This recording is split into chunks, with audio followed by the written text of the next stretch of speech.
It's a beautiful Friday. Happy Friday. So my name is Dr. Fadwa Ludi. I'm an assistant professor in the Department of Strategic Communication and Media.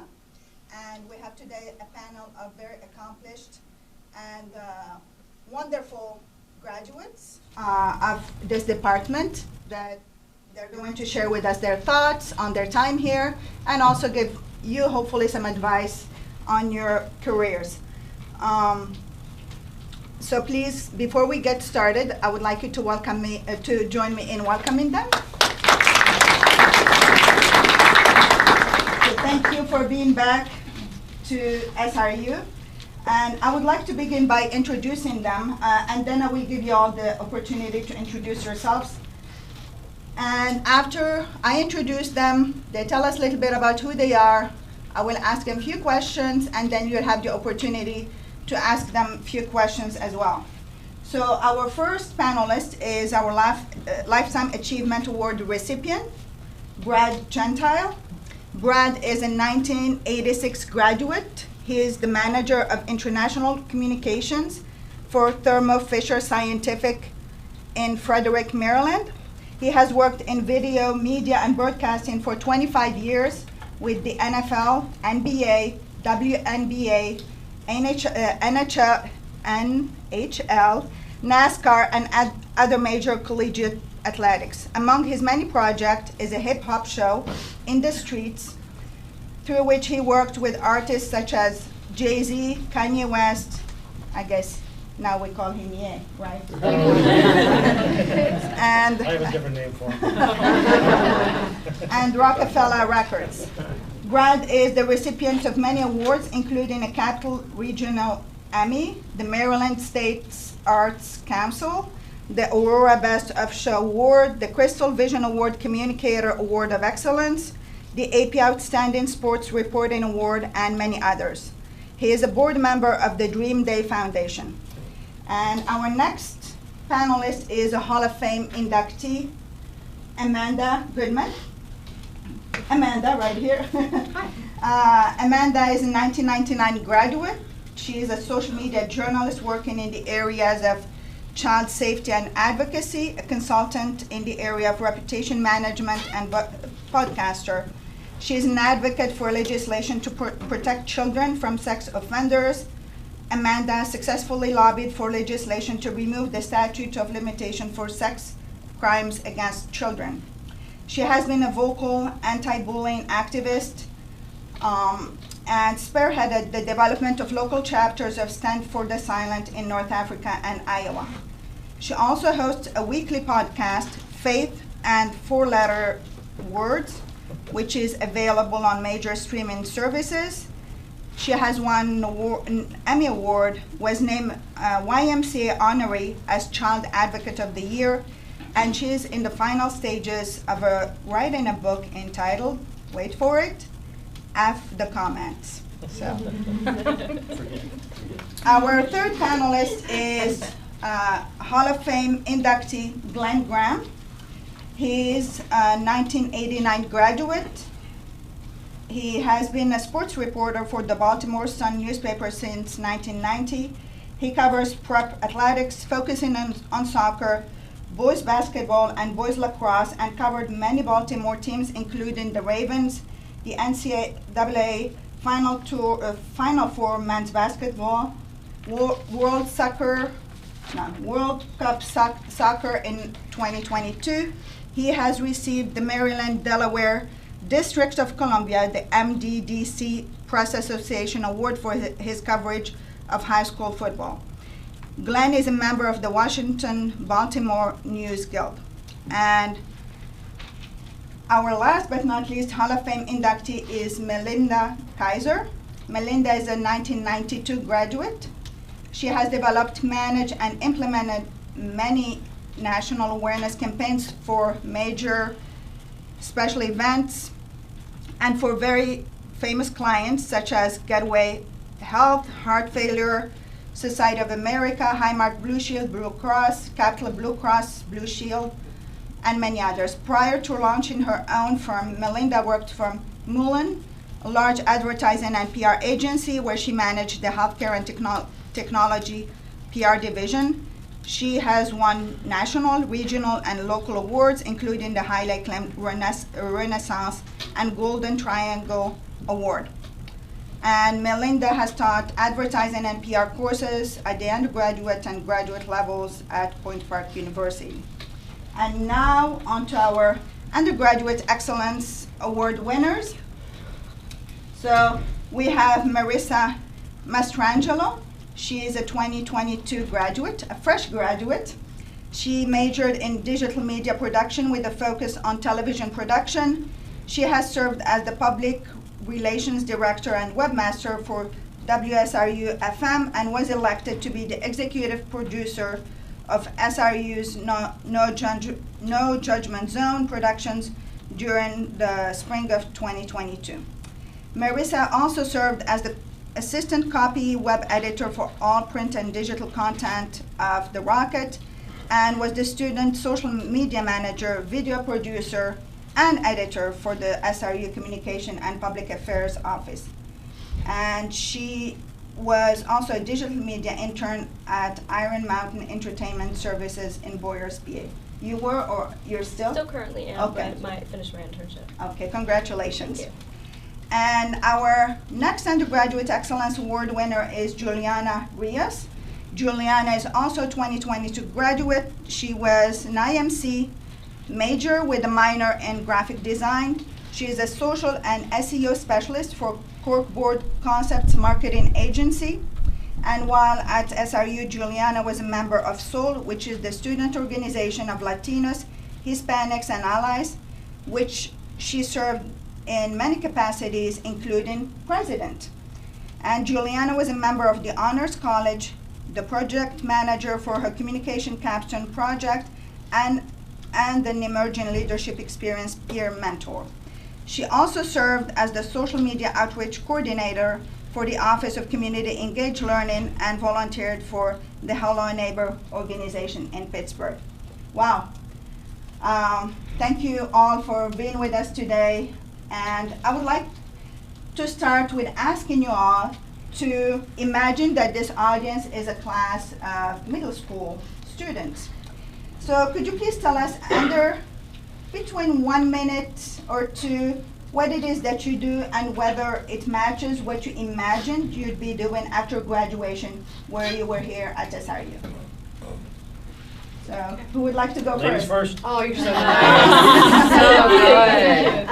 Yeah. My name is Amanda. Thanks for being here, especially on your Friday. If you're getting extra credit, good for you, right? So I've evolved. And my thing to you is make sure you're okay with letting yourself evolve. I spent 18 years working in television news, which I named the Boys Club, because as a female, it's different. When I hit 40, which wasn't too long ago, but when I hit 40, I realized that I had to get out. Because while no offense to the men on the panel, but what in the land of television news is very narcissistic and is a boys club. While the men were allowed to focus on their career and focus on the stories, the women, we were in the studio getting tutorials on how to contour your nose off your face, right? Or to lose weight. I had to keep a certain thing. So you had to learn how to evolve. So I thought I would be a news anchor for my entire career. But then I decided I'm leading executive director of a nonprofit that works to keep children safe, and I also started an own reputation management business. So am I doing what I thought? No, but I did. I came, I saw, I conquered that, won a few Emmys while I did that, and then I changed. So I want you to know, make sure you allow yourself to evolve. The days of when, I'm gonna say your parents, but they're my age, but so when my parents, they graduated college, what do? They worked at the same job until they retired. And it's okay not to do that. That's great advice.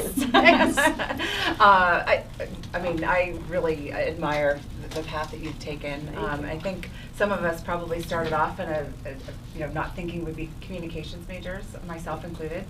Started off as a psychology major here at Slippery Rock. That lasted a semester before I realized not for me. Also, at the time I was here, was really, most of the women were becoming teachers. It was known as a teacher's college. So that wasn't for me as well, and I was thankful to be able to express things through writing and journalism. And the career path I took was to continue my education past Slippery Rock. I went on to graduate school and went into public communication, which is really the PR side of things. Worked in a variety of different things, working for nonprofits, but also, healthcare. Worked in an agency, and kind of like Amanda, saw that it was a pretty dominated world by men who were, and advertising was much more important than the PR side of things. So, which you might not remember, but when 9/11 happened, I had previously been someone who was traveling pretty much around the country. New York, Chicago were my bases, and we were grounded. So I thought, this is the time to start my own business. So right now we're 20 years celebrating having my own boutique agency, and I'm proud to say that I have had many interns here, but I have one sitting in the crowd here, so Keely. So I really encourage all of you to get the most experience, and I tell you that internships are the most important thing to be able to build on your career and really decide what path you want to go, because communications is such a broad field. So I wish you all well. Ooh. I definitely wish I could talk more about experience that I've been doing, but I have a lot of experience from college, and I am so excited to go into my future career. And right now I'm currently at Iron Mountain. I'm doing a lot of more of the physical aspect of digitizing and digital media, but I really want to branch out, and I want to start a business, and I want to get into news, and I want to get into other things. But I went from working 4 jobs, being into a million clubs and doing so much crazy stuff, and being an executive producer of a TV show, and I was like, I think I need a little break for a little bit to take care of my mental health, and I want to go into graduate school as well too. I have a lot of ambitions, and I think the best thing I could say is, even as a woman, throughout this misogynistic a little bit kind of realm, just go as hard as you can at everything you want. Do as much as you want. Get involved as much as you want. If you want to put your voice out there, create content as much as you can.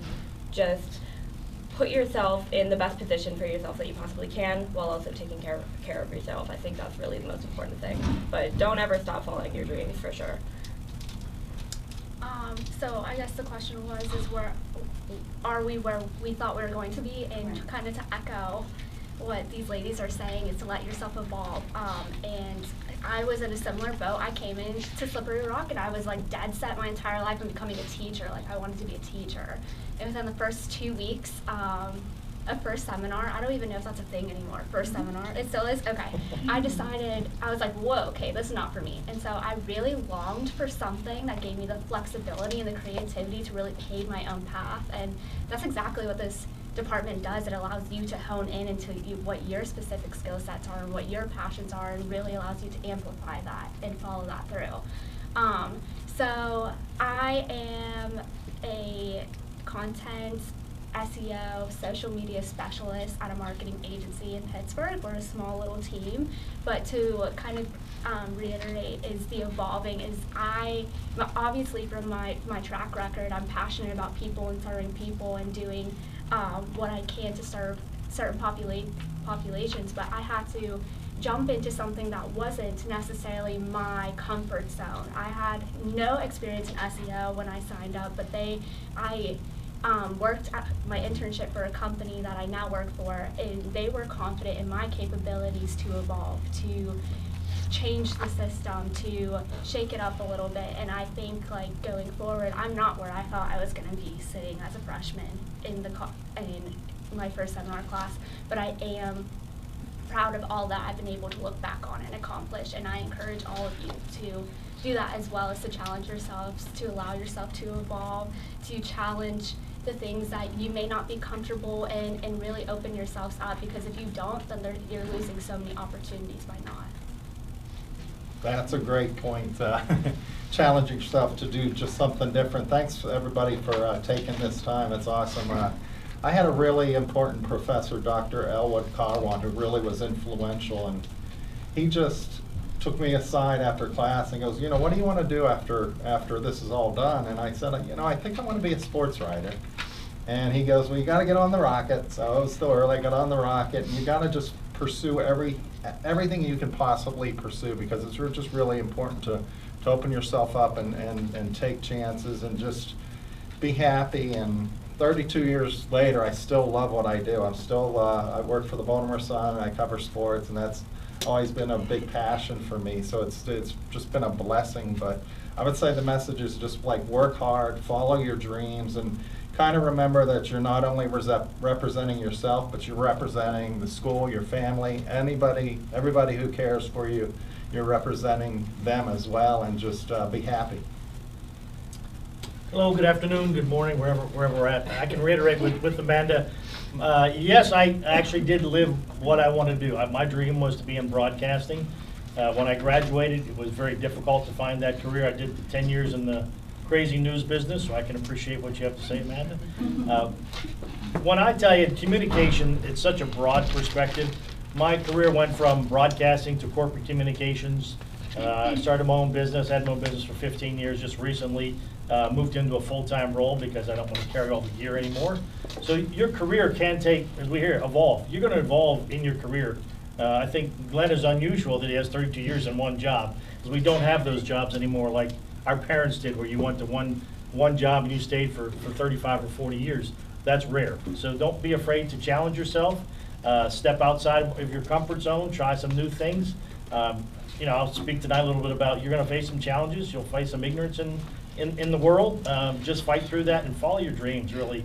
I tell my kids, if you have a dream, just chase that dream. You know, you will get there. It's just going to take some grinding to get there. All right, well, thank you for sharing with us who you are and what you do. My next question is about your time here at SRU and how it has impacted your professional journey. So can you share with us, please, what are some experiences and skills that you have learned inside and outside of the classroom that have benefited your career and also your personal growth? Well, my favorite professor here was Dr. Thomas Flynn. So if you have him, he's a gem. And when I was here, he was like a new professor. So he was somebody who, and he told me over and over, he said, be coachable. And that has allowed me to succeed in my personal and my professional life. Because when you get into the world of news, and you can probably be familiar, you're up against kids who go to the big J schools, right? It's Mizzou, it's Northwesterns, it's Syracuse, it's, you know, these big things. But there's something different when you come here to the Rock, because you're not a number, you're a student, right? You can go into a professor's office and they know you by name, and they can work with you, and they can tell you, well, you have a C because you haven't gone to class because you went out on Wednesday night, right? But it's the personal relationship. I was just talking to a bunch of my sorority sisters yesterday. If I had to do it all again, I would still pick Slippery Rock. I would pick the updated version that we have now here. But it was those interpersonal relationships we had with the professors, Dr. Flynn, Dr. Swartz. They challenged you, they held you to a different standard, and what you're going to find is they will follow you your whole career. They are only a phone call away. Like, I talk to Dr. Flynn all the time. And he still reminds people that he knows me as Mandy Goodman, not this fancy like Amanda, right? So that was the biggest takeaway, and just build those relationships with your professors. They really, really are here to help you, and I know that sounds so cheesy, but they're going to be your lifeline throughout your whole career. Well, I don't think any of the professors I had are still here at Slippery Rock, so, but I had some really great ones, and I have to say, like, from a course standpoint, the one that was probably most impactful was PR news writing. And it really just, you know, the journalism part of it has been, you know, sitting and learning how to write quickly, to be able to concisely put your thoughts together and communicate those effectively was really probably one of the best takeaways from a school standpoint. But I want to share with you that never discount Slippery Rock being a really solid program here, because I had an experience where I obviously didn't go to one of the bigger schools, but I did really well here, and I was looking at going for graduate school, Boston, Emerson, Syracuse, American, because I knew that I had the skill set to be able to do that. I had the confidence that the teachers had given me here, and the school had really given me a solid foundation. But I won't forget sitting, at that time it was face-to-face interviews, in order, after you took your GREs and you had the grades, and you still had to convince somebody that you were the candidates to choose for a pretty competitive program. And I'll never forget sitting across from the program director at American, who basically grinded me and said, why do you think you deserve to be here? You did not go to a top tier school. How do you think that you could compare to someone who had gone to the schools that, you know, were really known for PR, for journalism, for communications? And I told her that I had the confidence to do it, I had the skill set, and I was willing to, you know, give me put me on trial for a semester and see. I mean, I did get full admission, but you know, it's having the confidence and never doubting that you are coming from a smaller school, from a school that might not have the recognition of some of these other schools. You have the skill set to do it. You are getting the foundation that's going to allow you to be as competitive with any other person, whether it's, you know, going to graduate school or getting a job. Do not doubt the education, the foundation that you're receiving here is top tier. In my opinion, it is, and I truly believe that. I agree. I'm going to piggyback off that from Melinda too. You really are getting all the skill sets you need. You're getting such a wide variety, and I think that's what's really important. You're getting the personal aspect with your professors, you're getting such a wide variety and have the opportunities for such a wide variety that you can pick up any class that you essentially wanted and it can fit into like 3 categories, you know?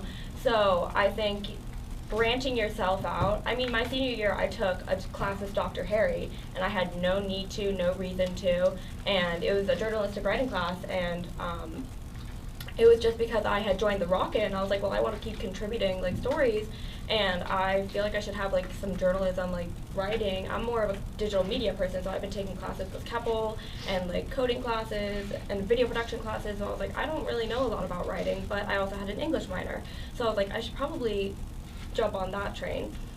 Put yourself out there, take risks, try in class that you might not even need. I also think it's really important to get close with your professors, even though sometimes it's like, oh, they're giving me like a million assignments, like I don't want to get a personal connection with them. I wish I could have gotten more closer with more of my professors, and I'm going to try to still. I text Dr. Fleming all the time. I'm even assisting her classes right now.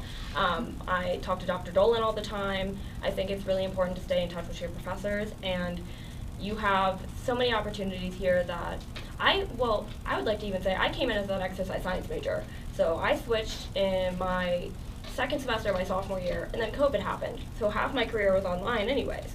And I still, my senior year was like, well, I have no experience in the communication department. I need to join everything. So I joined everything essentially in my senior year when we came back, and had a million jobs and got as much experience as I could in a little amount of time in 2 semesters. And I'm very proud of myself, and I wish that like I had more time doing that, but that's what I'm going to recommend to you guys. Get as much under your belt as you can. Yeah, it's kind of weird going in the middle because you say such amazing things. I just want to reiterate that. Like, I was saying the same exact thing. I said, guys, what they say. Yeah. So one thing, I was talking about my mom. I had lunch with my mom this past week, and she was like, Juliana, like, you are never, ever going to stop being a student. You're never, ever going to stop learning. And I encourage all of you, and something that obviously you learned being a student, is that you know how to be a student. So when you tactically go into the real world or get your career, like you're never be closed-minded, or the fact that like, oh, well, I already know this stuff. But constantly be hungry to know more, to learn more, to express more. And then also something I think that I really, really took a hold of while I was here at Slippery Rock was that you have the full capacity to create the opportunities that you want. So meaning if you really want more opportunities, they're out there, you just have to seek them. You are fully capable of seeking and building your own portfolio, your own, the things that you get under your belt, your own opportunities. And by opening those doors, more doors open, and you really start to fall in love with the things that you're passionate about through times like that. There's been many times in my time here at Slippery Rock where I was like, I have this idea, how do I execute it? And I've had the staff and the guidance and the mentors to be like, okay, this is how we do this, and really support me through that. And so I just encourage you, and one of the most valuable lessons that I learned here was that you really do control the throttle to your success. Yeah, I would say it is really important to just take advantage of all of the resources. There's so many resources here, and it just broadens your horizon so much when you just take on challenges, doing different things, you know, necessarily that might be out of your zone a little bit. But I had a lot of growing up to do when I first got to Slippery Rock, and I think the biggest thing for me was just the people and the pride that comes with saying that you went to Slippery Rock University, and the kind of like the core values that we all share, and it's just a really neat experience, and you just try to take advantage of every last minute of it. Yeah, for me, I knew in junior high I wanted to be in broadcasting. So when I got here, the professor I had was Dr. Bruce Russell, who's I believe retired now, correct? Yeah. So I leached onto him pretty quick and lived in the little TV studio that we had and learned as much as I could. So my point is the same as most people have said: diversify your skills. Focus on what you want. If you don't like public speaking, I encourage you to take a public speaking class to get that fright out of you, start to learn how to speak to people. But diversify your skills, and don't be afraid to step out of your realm. Actually, everyone is required to take public speaking. Oh, that's That's good. good. That's Yeah. good. I got a B, and I think everybody else got an A. That's why you're a Back writer. for an A. So my next question, some of you have touched upon it, but I'm gonna give you the opportunity to say more if you'd like. And it's about how has the nature of your job changed over the years? Mm. So if you wanna comment on that, I know some of you have, you know. Well, my job didn't change. It was really my boundaries and what you will allow will continue. So like I talked about working in the boys club of news, and again, I'm not trying to, but I think you would probably agree being in Oh, absolutely. broadcasting is a very much a boys It's changing club. now a little bit. A little bit, right? But how many aging women do you see on TV? How many aging men? A lot. You know, I was being told I needed bangs or Botox at the age of 29 when I was sitting next to a 70-year-old man who was taking jelly donuts for in between the 5 and 6 o'clock news. But I did it. And I just ate it. And I just did my job. I put my nose to the grindstone. And then I just hit a point. And it's kind of like when you hit 40, it's so far for you guys, but when you hit 40 as a woman, your give a shit meter kind of turns off. And you're like, all right, I'm not going to tolerate it anymore. So then it was kind of like, you know, in my next season of life, okay, I'm going to do what I want to do. And now I'm entering a third season where it's like, you know what? It's me and another a former colleague of mine who was also a TV news anchor for years. She and I teamed up because we're taking our strengths, because we have that confidence. You know, we're going to go kick a little ass now. Because we know what to do. We know we're really, really good at it. We know what we're going to tolerate, we're not going to tolerate. We know we're not going to work for a man again. Again, no offense to the men on the panel. But, you know, we're going to run it our way. And I tell you what, I have to share this. You know, we talked about the big J schools, and you're going to face it when you go out. You know, you're going to go out into the real world, and where'd you go to school? Oh, Slippery Rock, and they're going to roll your eyes. I will never forget. I was 25 years old. I was behind the anchor desk, and there were 4 young women who were in the studio getting ready to go live. And it's a very cutthroat industry, very cutthroat. I mean, the women in that business will stab you behind their back because they want your job. And they were all in the studio saying, everybody knows that you have to go to a big school to get an anchor job. And they're all like, yeah, because they all went to the Northwesterns and the Syracuse and the University of Miami. Like, you can't be an anchor if you don't go to a big school. And I sat and I went, how's that shit feel? Right out loud to them. Because there I was, 25 years old, getting ready to anchor a major newscast in a pretty big market in Texas. And I went to Slippery Rock University. Go Rock. Go Rock, yeah, that's right. I mean, so that's what I just want to tell you. Like, I get chills when I think about it. You should. Because those women are still, like, bless them, they're still not anchors. They're still not anchors. Because Slippery Rock taught me how to have a strong work ethic, to go after what you want, just to always be coachable, and I will never forget that. I will never forget that. I think what you just said about your mom telling you that you're always seeking education, I'm 52 years old now. Every day is a learning experience, and you just can't turn it off. You have to, if I'm not thinking about what's next, then I'm going to be the dinosaur. Yesterday, I have a team of people that work with me that are much younger than I am, and I take the time to learn what is relevant today.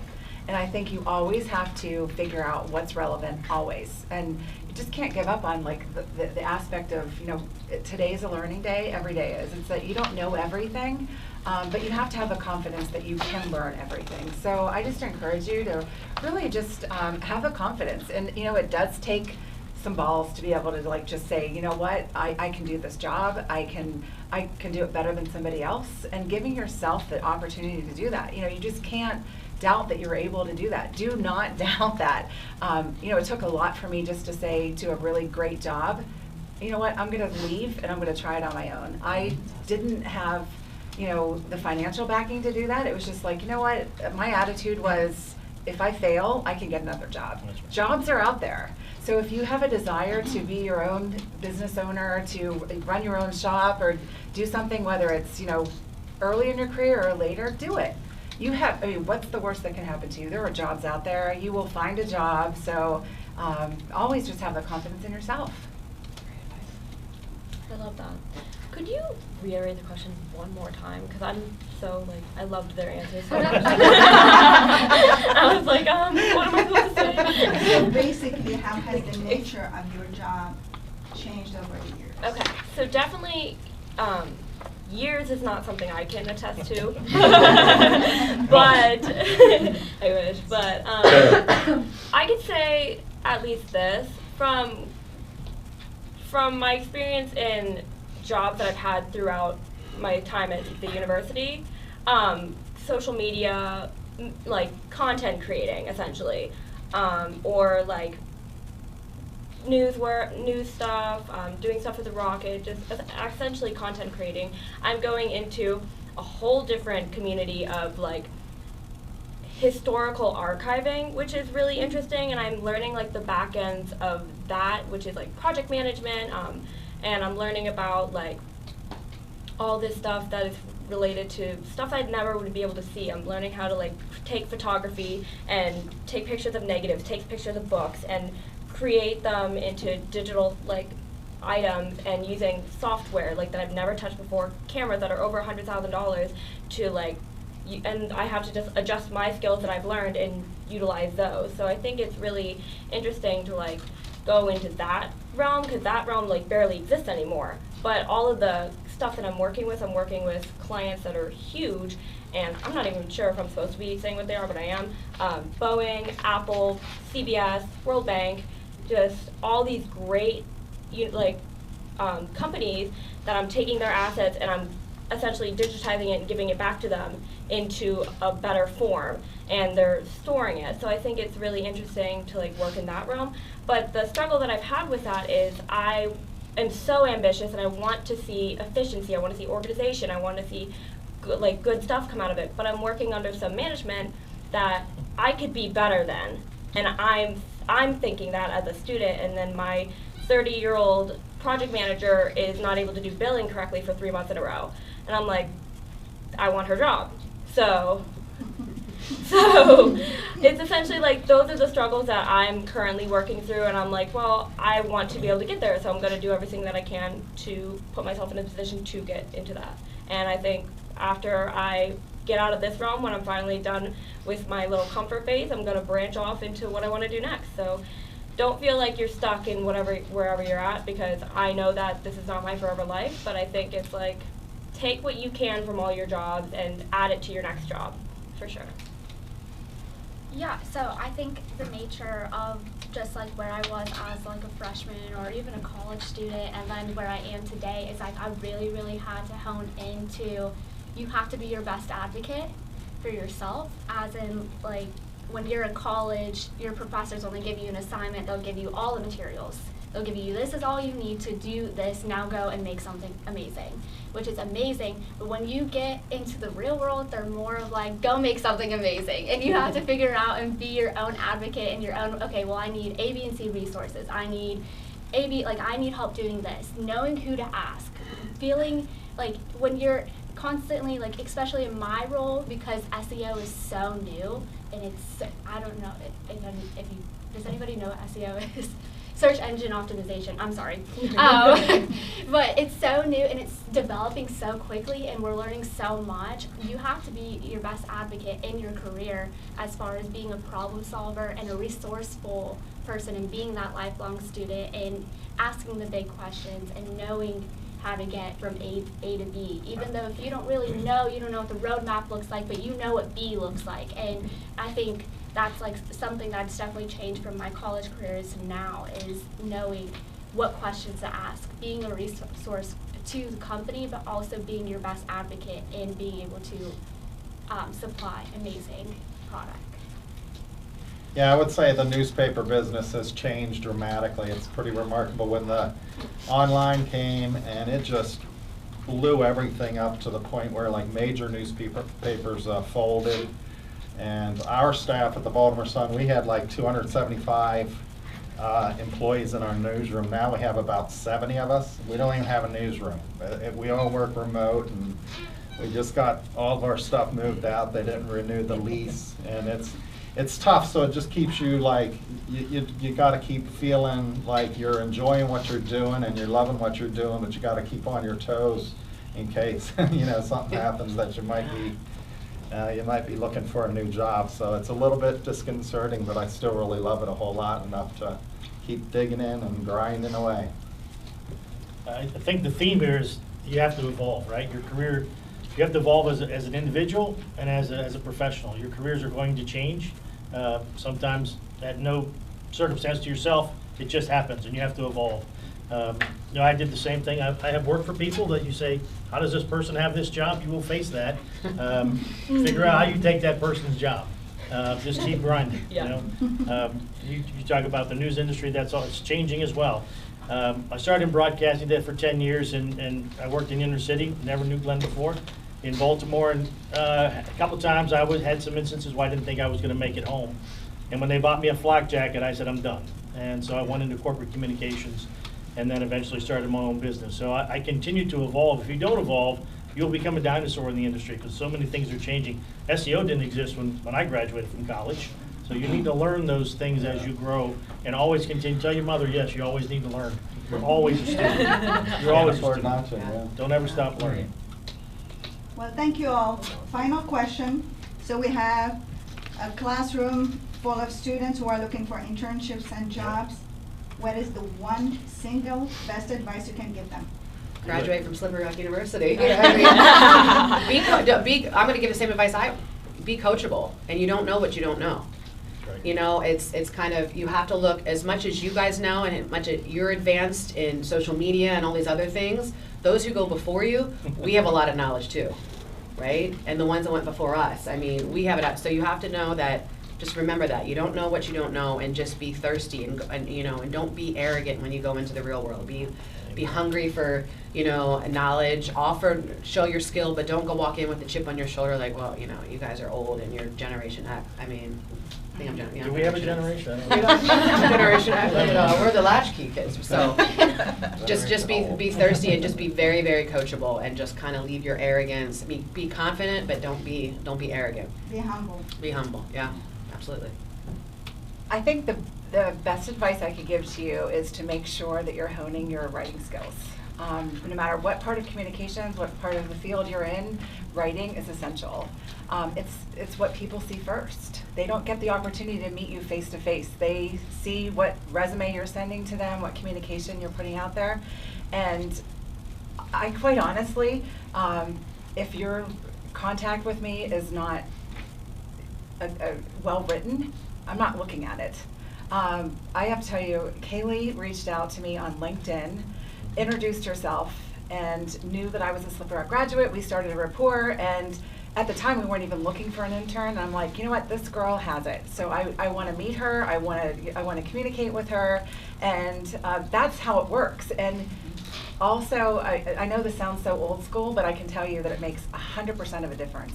You must follow up. If you get somebody to engage with you and they talk to you, they interview you, if you do not follow up, you will not get the job. I guarantee it. I promise you, you will not get the job. And if you do get it, which would be astounding, they will not have the same respect for you as if you had written a follow-up that said, thank you for your time, I appreciate it. And I would like to think that, if somebody asks you where you see yourself in 5 years, be as bold to say, I'd like to have your job. I'd like to be sitting where you are. I'd like to follow the same career path that you've followed.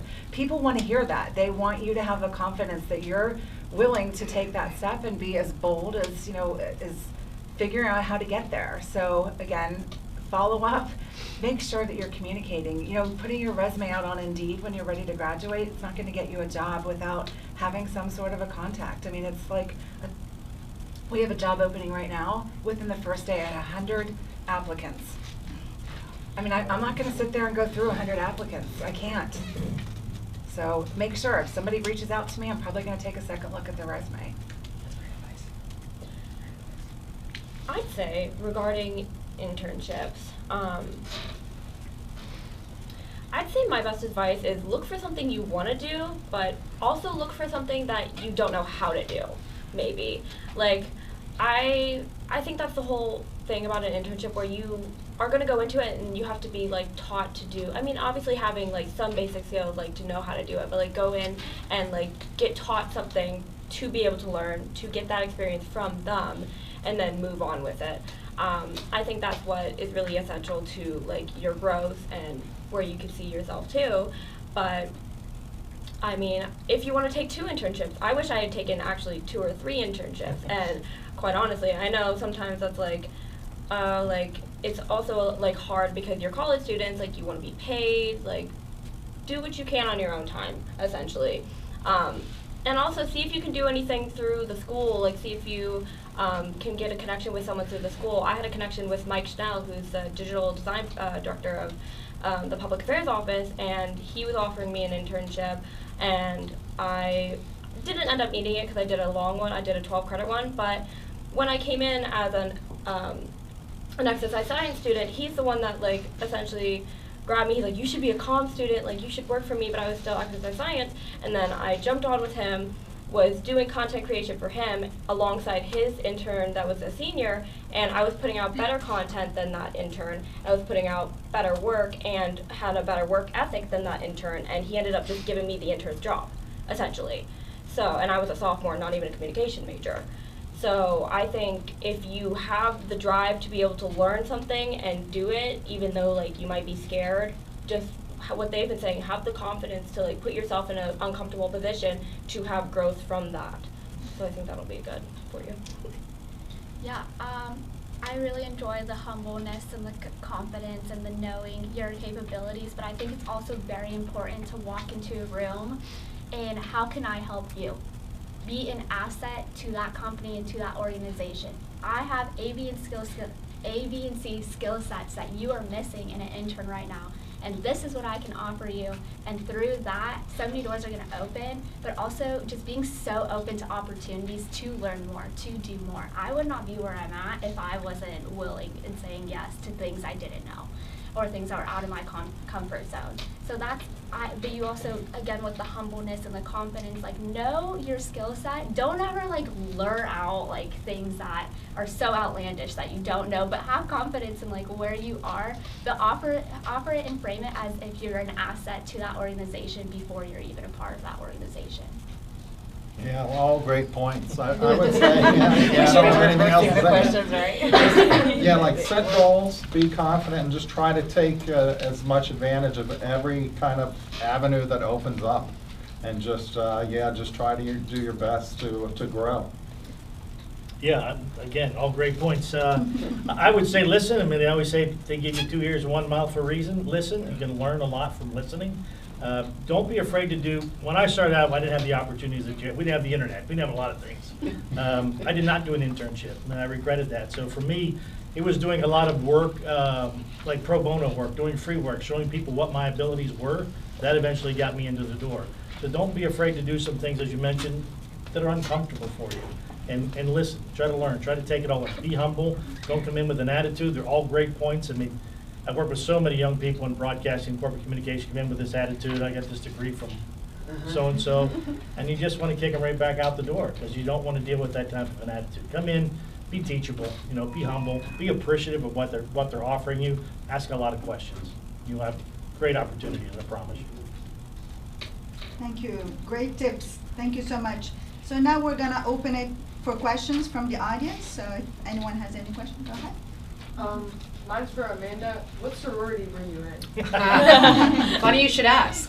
I was a Kappa Delta and Gamma Omega chapter, and when I was president of Panhellenic, My chapter was getting ready to be removed from campus for alleged hazing. Yeah. Were we hazing? Yes. We made people wear pledge pins, and if they were not 21, they weren't allowed to drink. So we lost our chart. But I'm bringing it back. That was my first time on the news, actually, because my very first time on the news, I was in the old student union. There was nothing like this. Yes, exactly. And Yeah. I heard one of my friends who was a SIG talk came running in. They said, Goodman, you know, KDK's outside. They want to talk to you. And I'm like, okay, whatever. So I walk outside, and there's a lights and a microphone on my face. They're like, what do you have to say for alleged hazing? And I'm like, that was my very first time on television. Good times.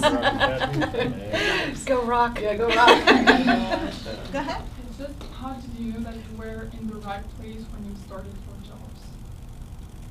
I'm Well, I sorry? only had one opportunity, so I was going to speak about this tonight, but when I left broadcasting, I said we didn't have the internet.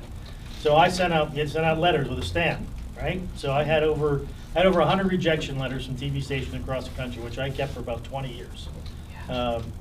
When I first got my first job, it was in Market 197. There was only 212 markets in the country. So you take that opportunity. Yeah. You know, I'll tell you tonight, I was making $11,000 a year. I couldn't eat. Thank God my parents were sending me money, but it was my dream, and I knew I wanted to do that. So I was going to make it happen. I saved my quarters. Yes. And there was one place in town every Sunday night was all the pasta you could eat. Yeah. And that's how we survived. So that's how I got my first job. And from there, everything just grew from there. You get in there, you get your stepstones, and you start to make some contacts, and then the doors will open for you. You just have to Yeah. put yourself out there.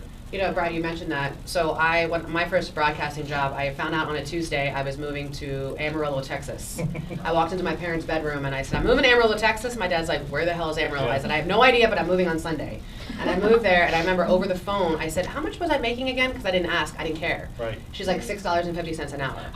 I said, wait, what? Like, I made $8 at Hershey's Chocolate World during the summertime.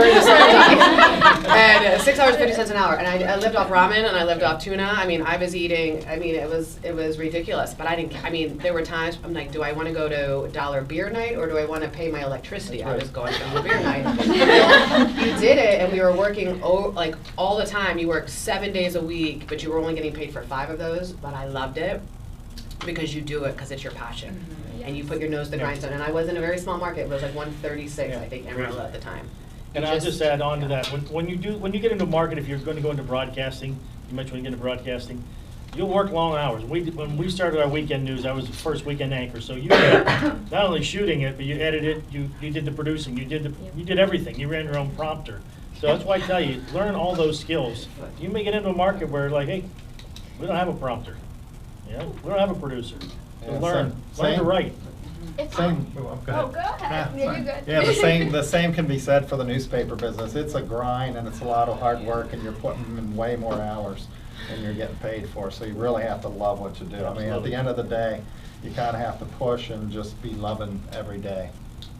I'd do it again, though. Yeah. Me too, same. Oh, loved As it. a student, as I was just a student, and as I landed this job, I don't know what I'm doing. If I'm being completely honest, and I've kind of reiterating some of that. We don't know what we're doing half of the time, and that's okay.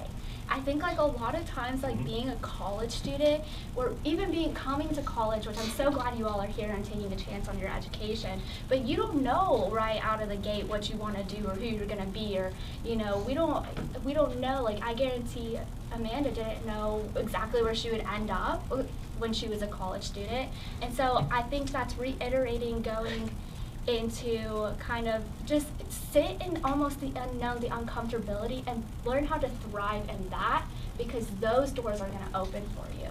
I think that's like, you're not always going to know all the answers, and it's not going to feel perfect at all times, but at least you're taking the opportunity and having the courage to chase after the things that you love. I like calling it limbo phase, if that makes sense.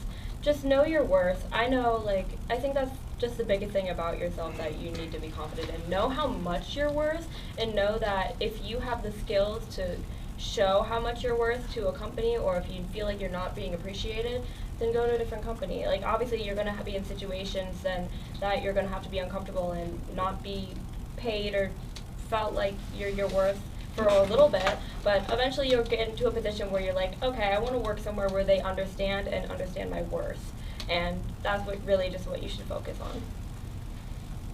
We had a question in the back. One last question. That's my son. Oh. All right, son, way to step up. What was your guys' inspiration for your jobs?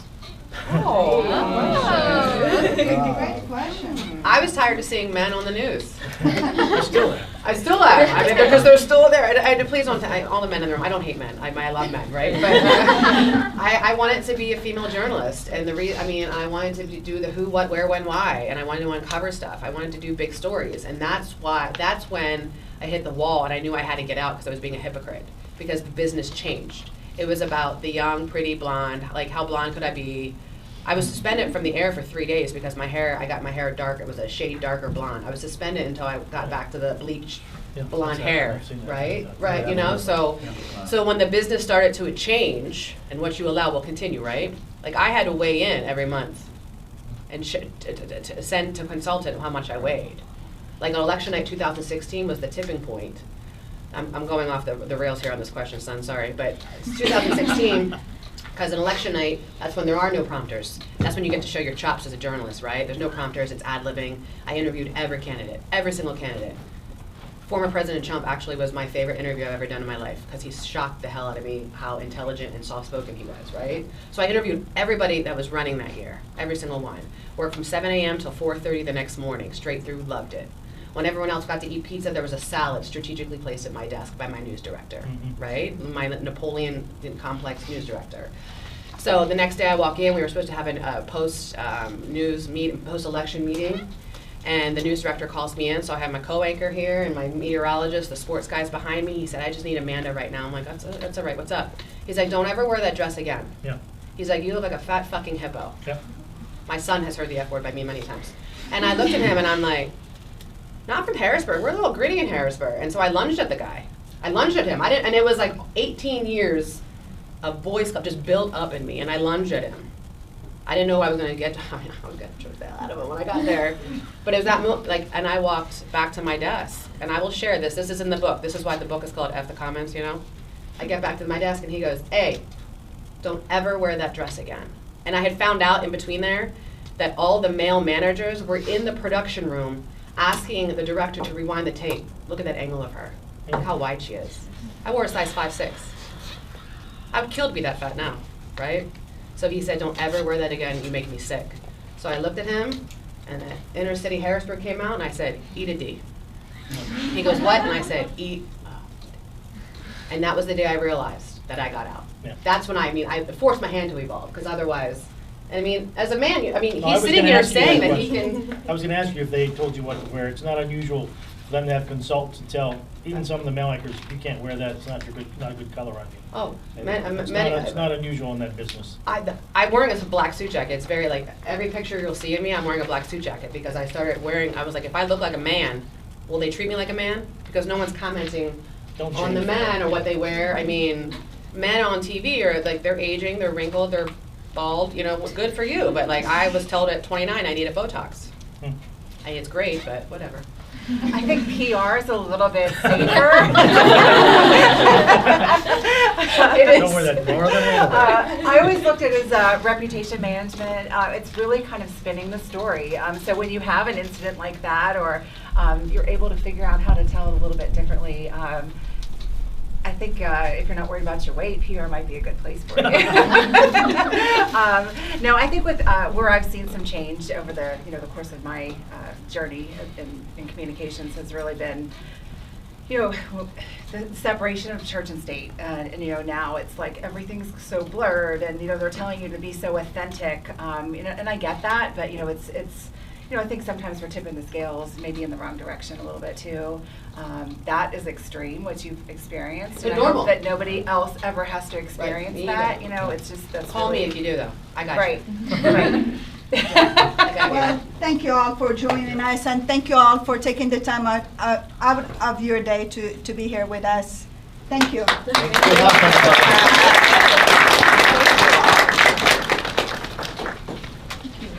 Thank you so much. Thank you. We are authentic.